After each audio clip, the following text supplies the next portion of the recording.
buenas noches, soñador o soñadora del otro lado de la pantalla.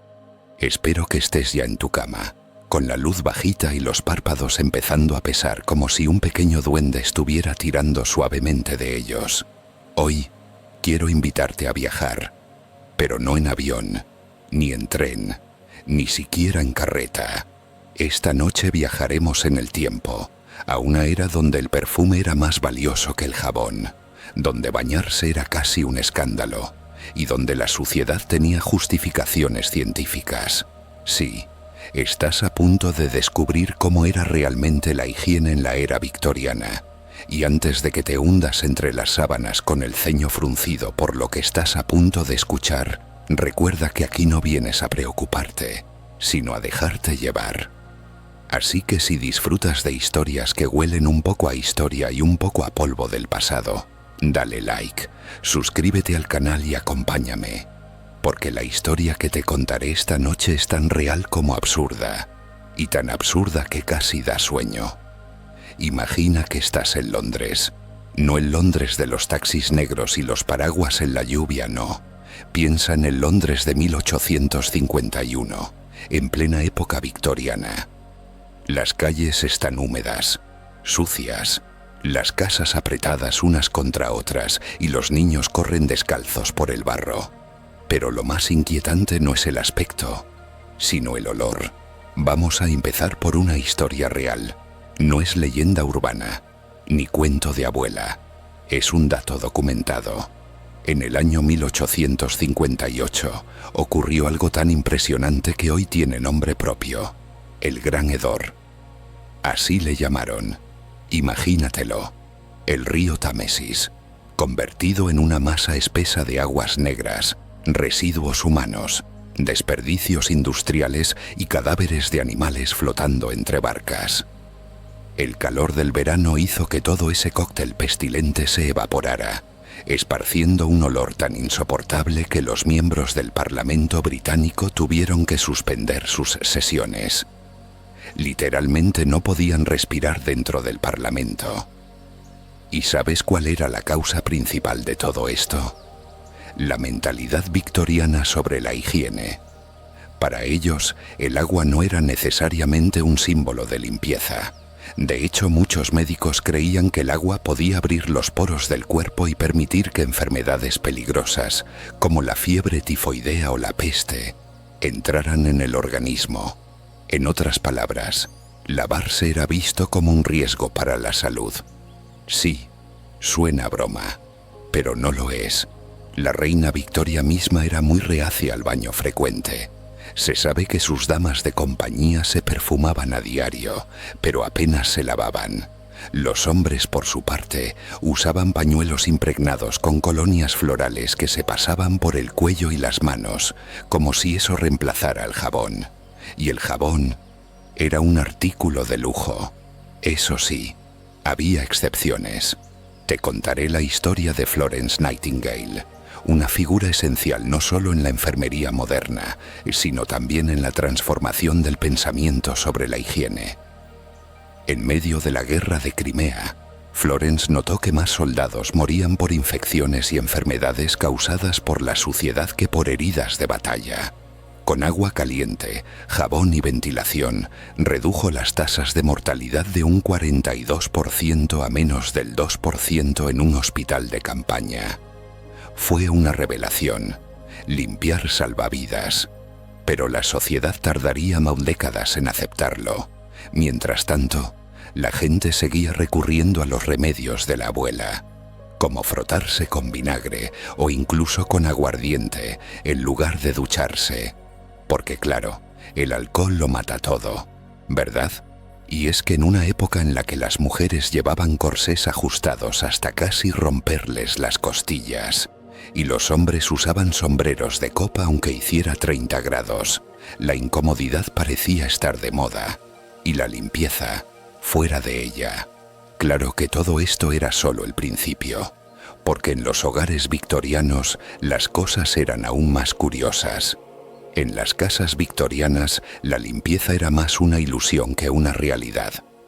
Las familias de clase media y alta vivían en grandes residencias decoradas con alfombras pesadas, cortinas gruesas, muebles tapizados y papeles pintados de colores oscuros que no solo acumulaban polvo, sino que lo escondían deliberadamente. El polvo no era un enemigo, era simplemente un huésped más. Pero vayamos a lo íntimo, a la rutina. ¿Cómo se limpiaba una persona común en la Inglaterra victoriana? Bueno, la mayoría no lo hacía del todo. Las clases populares se bañaban, si acaso, una vez al mes. Y eso con suerte. El concepto de ducha no existía aún en el imaginario colectivo. En su lugar usaban una palangana con agua tibia, si había suerte, y un trapo. Se lavaban por partes, un poco las axilas, otro poco las manos, tal vez los pies, si no estaban demasiado congelados. Lo llamaban el lavado del gato. Y el agua... el agua. No es que la abrieras del grifo y listo. En muchas casas no había sistema de fontanería y las familias más humildes tenían que acarrear baldes desde pozos públicos o fuentes compartidas. En barrios obreros como Whitechapel, miles de personas compartían apenas unas pocas letrinas, muchas de ellas al aire libre. Las casetas de atrás, esas letrinas de madera, no tenían descarga ni privacidad real. A menudo se vaciaban directamente en las alcantarillas o en las calles. Y no creas que los ricos lo tenían mucho mejor, al menos al principio. Aunque podían permitirse grandes bañeras de porcelana o de cobre, el acto de llenarlas requería una coreografía doméstica absurda. Decenas de cubos de agua caliente, calentados uno a uno sobre el fuego por los criados, se vertían lentamente. Un baño podía llevar horas en prepararse. Por eso, en la práctica los nobles también preferían el perfume y los polvos antes que un buen chapuzón. Y si esto te parece extravagante, espera. ¿Te has preguntado qué pasaba con la ropa interior? La mayoría de las mujeres usaban combinations o prendas interiores largas hechas de lino o algodón que rara vez se lavaban. El concepto de ropa limpia cada día no existía. A lo sumo, se ventilaban por las noches colgándolas cerca de la ventana para quitarles el olor. Era común que las mujeres usaran la misma ropa interior durante semanas. La menstruación, por supuesto, era un tabú total. No existían toallas sanitarias y se usaban trapos reutilizables, a veces simplemente cubiertos con más capas de ropa. El resultado de todo esto era un entorno donde la costumbre era oler mal, pero donde nadie hablaba de eso. Ahora, hay una historia que ilustra a la perfección esta mezcla de sofisticación y suciedad. Se cuenta que una duquesa, al recibir una visita en su salón, exclamó preocupada que uno de sus perros había orinado en la alfombra, a lo que su criada, sin perder la calma, respondió: «No, señora, eso es solo el mayordomo. Ha estado sirviéndote todo el día y no ha tenido tiempo de ir al retrete». Ficción, quizá. Verosímil, más de lo que querríamos. Pero mientras los olores flotaban entre encajes y lámparas de gas, algo comenzaba a cambiar. Y no precisamente por las buenas intenciones de la alta sociedad. A veces, para que una cultura despierte, primero debe pasar por una pesadilla. Y aquella pesadilla llegó, envuelta en fiebre, vómitos y muerte. La peste volvía a Londres, y esta vez el enemigo no era invisible. El enemigo tenía nombre y color. Se llamaba cólera, y teñía el agua de azul. Corría el año 1854. En el barrio del Soho, un foco de cólera desataba el pánico. La gente caía enferma en cuestión de horas. Se retorcían de dolor, sufrían diarrea acuosa, vómitos incesantes, y morían deshidratados, con los rostros y labios amoratados. No había explicación clara, al menos no para la mayoría. La teoría dominante en ese momento era la del miasma, que las enfermedades se transmitían por los malos olores del aire. Por eso, muchos pensaban que lo importante no era limpiar el agua, sino perfumar el ambiente, Y fue entonces cuando apareció un hombre que cambiaría la historia de la higiene para siempre. Jon Snow. No, no el de Juego de Tronos. Este Jon Snow era un médico inglés que decidió mirar más abajo, literalmente. Él no creía en el miasma. Observó, caminó las calles del Soho y trazó un mapa de los casos de cólera. Todos, curiosamente, se concentraban alrededor de una sola bomba de agua pública, la de Broad Street. Snow tomó una decisión radical. Le pidió al consejo local que quitaran la manivela de la bomba, para que nadie más pudiera sacar agua de allí. Y los casos, como por arte de magia, disminuyeron. Por primera vez, alguien probaba que el agua sucia podía matar. ¿Y sabes lo irónico? Que al principio nadie le creyó. Sus teorías fueron rechazadas por muchos colegas, por las autoridades y por la misma población, que prefería seguir confiando en el perfume antes que en el jabón, porque aceptar la verdad era aterrador. Significaba que lo que bebían, lo que usaban para lavar la ropa, para cocinar, incluso para bañar a sus hijos, podía estar lleno de muerte microscópica. El concepto de microbio era aún nuevo, casi fantasioso, y sin embargo, algo cambió. Poco a poco, se comenzaron a construir sistemas de alcantarillado más modernos. Se desarrollaron leyes sanitarias. Las ciudades empezaron a entender que limpiar no era una frivolidad moral, sino una necesidad de supervivencia. Pero esto no ocurrió de un día para el otro. De hecho, la resistencia fue tenaz. Mucha gente todavía pensaba que un baño debilitaba el cuerpo, que las mujeres no debían mojarse durante el embarazo, que los niños no necesitaban lavarse porque desarrollaban defensas en la mugre.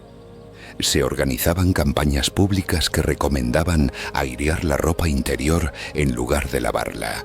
Había manuales que sugerían cambiar las sábanas una vez al mes, siempre y cuando no hubiera fiebre en casa. La educación sobre higiene no entró por la puerta grande, sino por la grieta del miedo. Y entre tanto polvo, humedad, olores fermentados y tapices cerrados, una nueva generación crecía en casas donde lo limpio no siempre significaba lo sano, y donde lo sano no siempre olía bien. Las casas victorianas eran muchas veces hermosas prisiones aromáticas, donde la estética ganaba a la lógica, y donde el cuerpo apenas sobrevivía. Pero había algo más que hacía de la higiene victoriana un teatro de apariencias. No era solo lo que se hacía o no se hacía, era también lo que se fingía, porque en la época donde más se hablaba de moral, pureza y decencia, los secretos sucios no estaban solo bajo la alfombra. Los secretos más sucios en realidad vivían dentro de las propias paredes, envueltos en encajes, empolvados de talco y cuidadosamente ocultos tras la fachada del decoro. Verás, la higiene en la era victoriana no era solamente una cuestión de agua y jabón, era sobre todo una cuestión de estatus, de moralidad fingida y de apariencias. Mientras más rica era una familia, más se esperaba que parecieran inmaculados. Pero esa limpieza no se lograba con higiene real, sino con rituales que hoy nos parecerían más teatrales que sanitarios. Tomemos el caso de las criadas, por ejemplo. En muchas casas, estas mujeres se despertaban antes del amanecer para encender los fuegos, calentar el agua, vaciar las vacinillas. Porque sí, en la mayoría de habitaciones había un orinal escondido bajo la cama, y refrescar a sus señores con trapos húmedos y toques de colonia. Eran ellas quienes perfumaban las ropas interiores, quienes limpiaban discretamente las manchas en los colchones, quienes escondían las marcas humanas del día a día, porque hablar de sudor, de fluidos, de heces o de menstruación era considerado indecente, impropio y hasta vulgar. Los médicos tampoco ayudaban mucho. A una mujer que se quejaba de olores corporales o infecciones íntimas se le podía diagnosticar con histeria femenina y se le recomendaban baños fríos, encierro o incluso abstinencia total, como si el problema estuviera en su carácter, no en la ausencia de jabón. se esperaba que las mujeres fueran frágiles, pálidas y delicadas, aunque por dentro su cuerpo gritara por auxilio. Mientras tanto, en la parte baja de la ciudad, lejos de los jardines bien cuidados y los salones con piano, la pobreza olía distinto. Allí, los niños trabajaban desde los 8 años. Los bebés dormían entre ratas y los obreros llegaban a casa cubiertos de carbón o sangre, dependiendo del oficio. Nadie tenía tiempo para pensar en bañeras, jabones de lavanda o batas de lino. Lavarse era un lujo, una rareza. En muchos barrios se compartía una sola bañera comunal para decenas de familias. Y el agua, por supuesto, no se cambiaba entre persona y persona. ¿Y sabes quién era el primero en bañarse? El padre, después la madre, luego los hijos, del mayor al menor.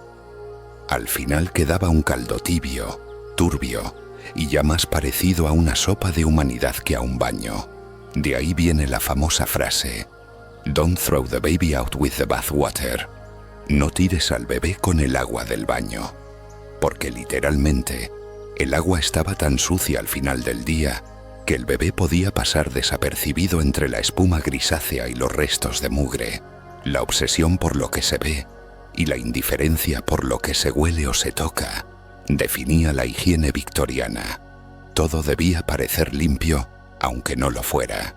Se cambiaban las fundas de los cojines, pero no se lavaban los colchones. Se lustraban los zapatos, pero no se cortaban las uñas. Se empolvaba la cara, mientras la piel se llenaba de forúnculos y eczemas por falta de limpieza. Y había más: aquel que olía demasiado limpio, porque usaba jabón francés o se lavaba con frecuencia, podía ser tachado de frívolo, inmoral o incluso poco masculino. Los códigos sociales eran tan rígidos que incluso el acto de oler bien podía malinterpretarse como señal de coquetería peligrosa. ¿Te imaginas vivir así? Entre perfumes que disfrazan el cuerpo, ropa que no se lava pero sí se plancha, y sonrisas que ocultan bocas enfermas. Porque, por cierto, la higiene dental era otro universo completamente olvidado. Y es que si pensabas que la higiene corporal era un desastre, espera a ver lo que ocurría dentro de la boca. La sonrisa victoriana, lejos de ser radiante, era más bien una sombra. Los dientes blancos eran una rareza, no solo por la falta de higiene dental, sino también por la alimentación y los tratamientos, que más que curar, arruinaban. Imagina una dieta rica en pan blanco, pasteles, mermeladas espesas y té con azúcar a toda hora. No existía el cepillo de dientes tal como lo conocemos hoy, y aunque algunos aristócratas tenían acceso a rudimentarios cepillos de cerdas naturales, la mayoría se limpiaba los dientes con un paño seco, un poco de sal o incluso carbón triturado. Sí, carbón, porque en su lógica lo negro limpiaba lo blanco, aunque con el tiempo todo terminaba gris. Los dentistas eran considerados un lujo o, en muchos casos, una última opción. Ibas a uno solo cuando el dolor era tan fuerte que ya no podías dormir, y lo que te esperaba allí era más propio de una escena de tortura que de una consulta médica. En la Inglaterra victoriana, la mayoría de las extracciones se hacían sin anestesia. Un trago de brandy, una toalla para morder y un forceps al rojo vivo. El sonido de los gritos de dolor era tan común que algunos barberos dentistas ofrecían música para distraer al cliente. Porque sí, los barberos también sacaban dientes. Y cuando se caían o se arrancaban por desesperación, aparecía una solución aún más inquietante: los dientes humanos de segunda mano. En los mercados se podían comprar prótesis fabricadas con dientes de personas muertas o asesinadas. Muchos venían de cadáveres de soldados caídos en batallas, especialmente de las guerras napoleónicas. Se les llamaba Waterloo Tithe, en referencia a la famosa batalla. Eran montados sobre placas de marfil o incluso de metal, y se incrustaban en la boca sin importar el ajuste, causando infecciones, llagas y muchas veces más dolor que alivio. Pero eso sí, te permitían sonreír en público. ¿Y qué hacían las mujeres? La presión sobre ellas era aún mayor. Se esperaba que tuvieran labios rosados, mejillas suaves y que no abrieran mucho la boca. Literalmente. Hablar demasiado, reír fuerte o mostrar los dientes era considerado vulgar. Así que aunque tuvieran la boca podrida, la solución era simple: no hablar de ello. Y si el mal aliento se volvía insoportable, se recurría a perfumes orales, como gotas de lavanda o menta que se colocaban en la lengua. En ningún caso se hablaba de caries, de pus, de infecciones. Todo eso se escondía detrás de abanicos, sonrisas cerradas y silencios educados. Uno de los casos más conocidos es el del escritor Charles Dickens, quien sufrió de severas enfermedades bucales durante años. Él mismo escribió sobre los dolores de muelas con una mezcla de horror y resignación. Se cuenta que llegó a autoextraerse un diente frente al espejo de su escritorio, tras noches enteras sin dormir. Porque en la era victoriana, el sufrimiento era casi un deber moral. Aguantar el dolor sin quejarse te hacía respetable, y quejarte demasiado te convertía en sospechoso de locura. Así era la lógica de la época. Si te duele, es natural. Si hueles mal, es normal. Si te enfermas, es porque Dios lo quiso. La higiene no era vista como un derecho, sino como una extravagancia, una moda pasajera, algo secundario, hasta que la muerte llamaba a la puerta. Y sin embargo, como en toda época oscura, hubo pequeños rayos de luz, personas que se atrevieron a hablar, a enseñar, a cambiar. Las reformas sanitarias no nacieron de un deseo elegante, sino de la necesidad cruda de sobrevivir. Porque incluso en las casas más lujosas, los espejos no podían ocultar lo que el cuerpo sufría en silencio. A pesar de todo, entre la mugre disimulada y el perfume empalagoso, hubo quienes decidieron romper el silencio, y en susurros primero, y luego con más fuerza, comenzaron a empujar la historia hacia un nuevo rumbo. Una de esas figuras clave fue Florence Nightingale, una mujer que contra todas las convenciones de su época, no solo se preocupó por los enfermos, sino también por lo que nadie quería mirar: la suciedad. Mientras trabajaba como enfermera durante la guerra de Crimea, Florence notó que más soldados morían por infecciones causadas por las condiciones antihigiénicas de los hospitales que por las propias heridas de batalla. No era brujería, no era mala suerte, era suciedad. Ella empezó por lo más básico: ventilar las salas, lavar las sábanas, limpiar los pisos con agua y vinagre.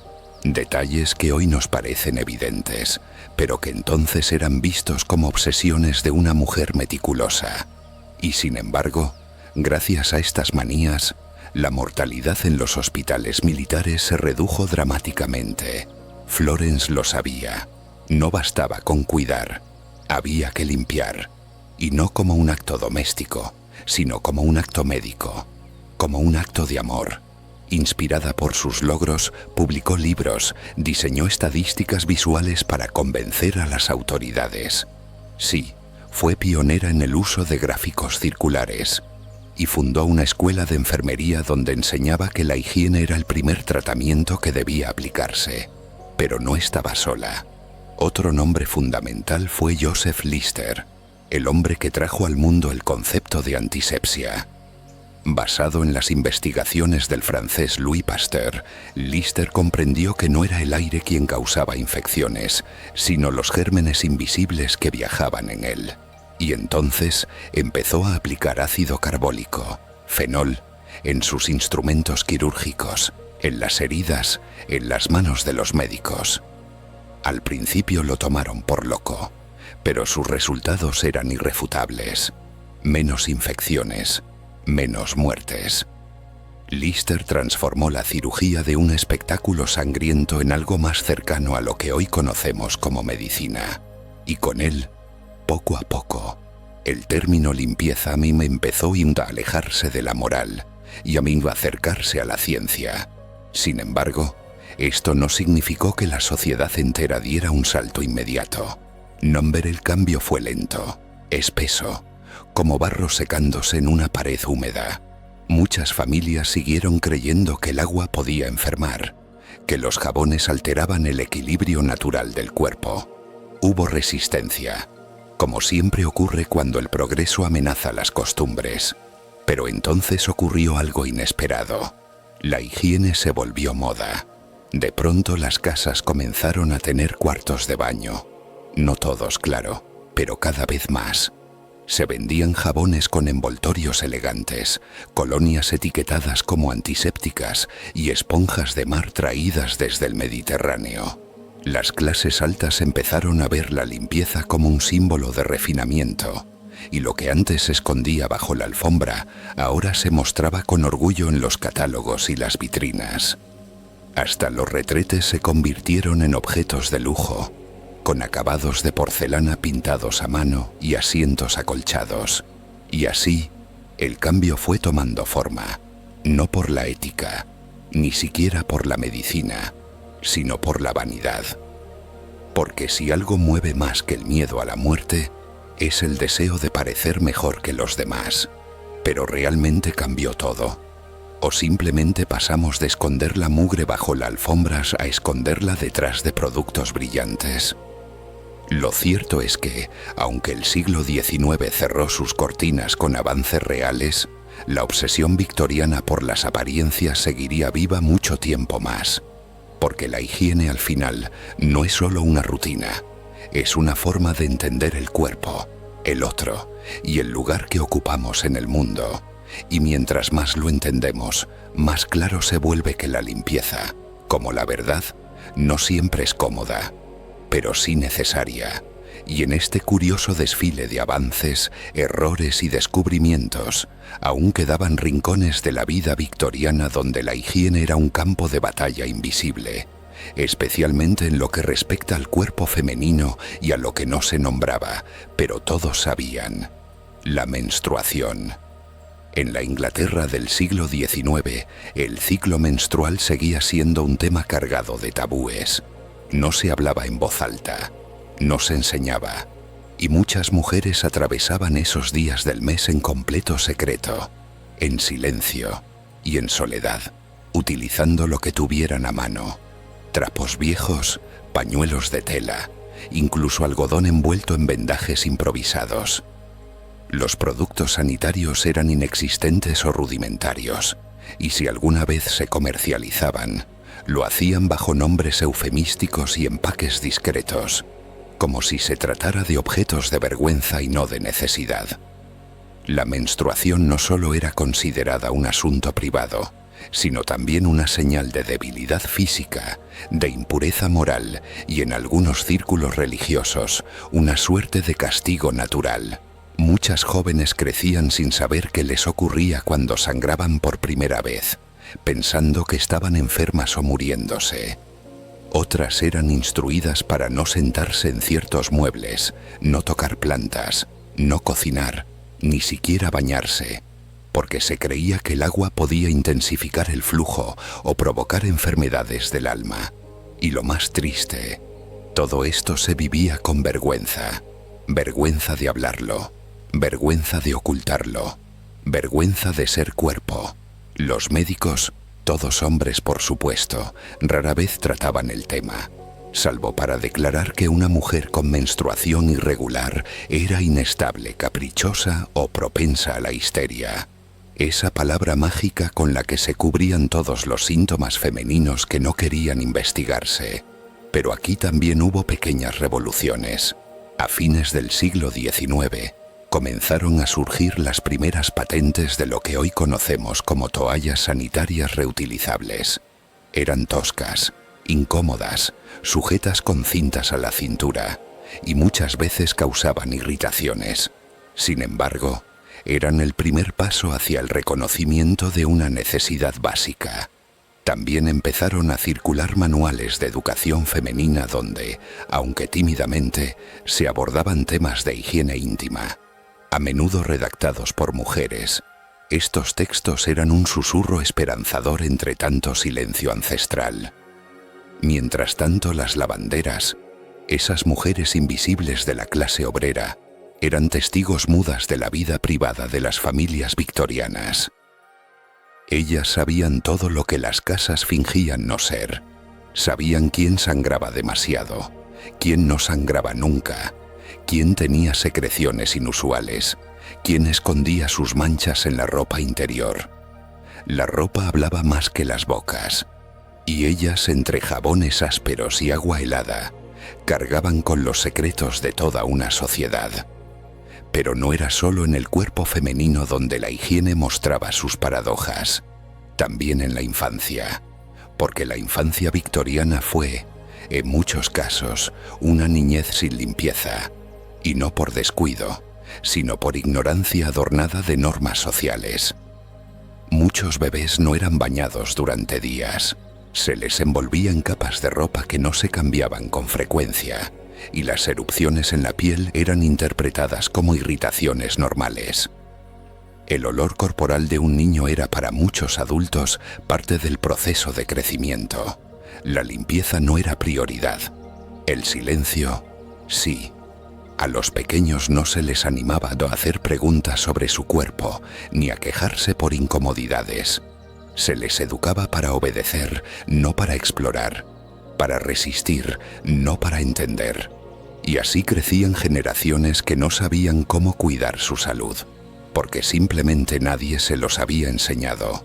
Y en este contexto, la higiene, lejos de ser una rutina diaria, se convertía en un terreno de privilegio.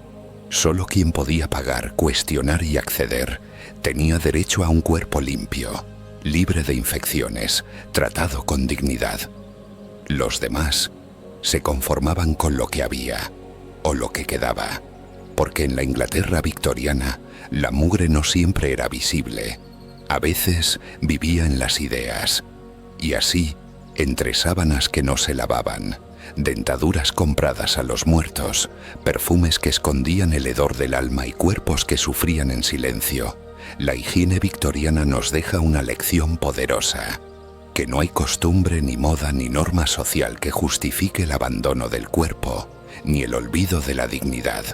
Porque lo más sorprendente de todo esto no es lo sucio que estaba el mundo, sino cuánto costó que alguien se atreviera a limpiarlo. Hoy damos por sentado tantas cosas: el agua caliente que corre por una ducha, un cepillo de dientes esperándonos cada mañana, la posibilidad de aprender sobre nuestro cuerpo sin miedo, sin culpa. Nos parece natural, casi aburrido, pero no lo fue. Detrás de cada pastilla de jabón y cada toalla higiénica hay siglos de ignorancia, de lucha, de pequeños actos de rebeldía silenciosa que cambiaron para siempre la manera en que habitamos el cuerpo y el mundo. Y es que a veces la historia no avanza con grandes guerras ni reyes poderosos. A veces la historia cambia cuando alguien decide lavarse las manos. Así que la próxima vez que abras el grifo o te pongas desodorante, recuerda: no es solo higiene, es memoria, es victoria. Y si esta historia te ayudó a mí entender un poco mejor lo que hubo detrás de aquellos vestidos de encaje, de esos peinados perfectos y de las sombras que nunca se mostraban, entonces ayúdame tú también a hacer visible lo invisible. Dale like a este video, compártelo con alguien que todavía cree que en el pasado todo era mejor. Y sobre todo, suscríbete al canal para más historias aburridas para dormir. Porque a veces las historias más suaves son las que dejan las huellas más profundas. Hasta la próxima noche, soñador o soñadora. Y no olvides, incluso entre sábanas limpias, hay historias que aún quieren ser contadas.